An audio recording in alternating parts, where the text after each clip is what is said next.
ఒక పొలంలో చిన్న పక్షి గూడు కట్టుకొని తన పిల్లలతో జీవిస్తుండేది.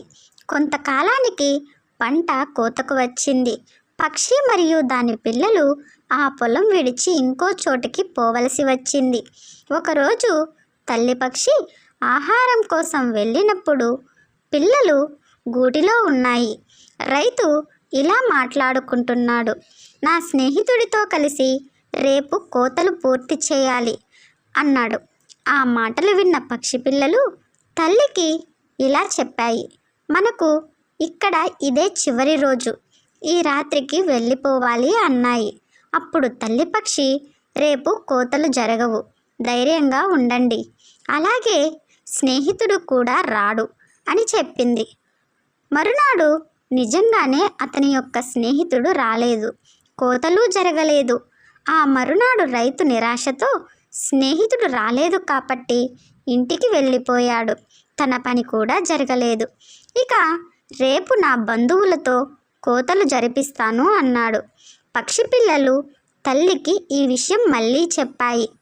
భయపడకండి, రేపు కూడా కోతలు జరగవు, నిశ్చింతగా ఉండండి అని భరోసా ఇచ్చింది తల్లి. నిజంగానే రైతు బంధువులు రాలేదు, కోతలు జరగలేదు. పక్క రోజు రైతు అసహనంగా, ఎవ్వరూ రాలేదు, నేనే రేపు కోతలు జరుపుతాను, వీళ్ళను నమ్ముకుంటే లాభం లేదు అన్నాడు పెద్దగా. మళ్ళీ పిల్లలు ఈ వార్త తల్లికి చేరవేశాయి.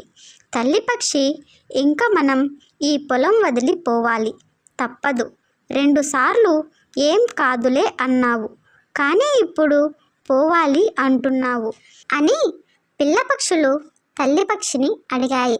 అప్పుడు తల్లి పక్షి ఇలా సమాధానం చెప్పింది, ఇంతవరకు రైతు ఇతరుల సహాయం కోసం ఆధారపడ్డాడు, ఈసారి తనే రంగంలోకి దిగుతున్నాడు, కాబట్టి పంట కోతలు తప్పవు, పదండి పోదాం, ఇక్కడ ఉండలేం అని తన పిల్లలను తీసుకుని అక్కడి నుంచి వెళ్ళిపోయింది.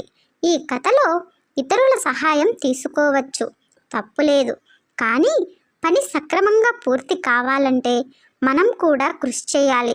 సొంతంగా పని చేసుకునే వాళ్లకు సహాయం కూడా లభిస్తుంది. ఓకే ఫ్రెండ్స్, కథ నచ్చినట్టయితే ప్లీజ్ లైక్ చేయండి, సబ్స్క్రైబ్ చేసుకోవడం మర్చిపోకండి. Thanks for watching, bye.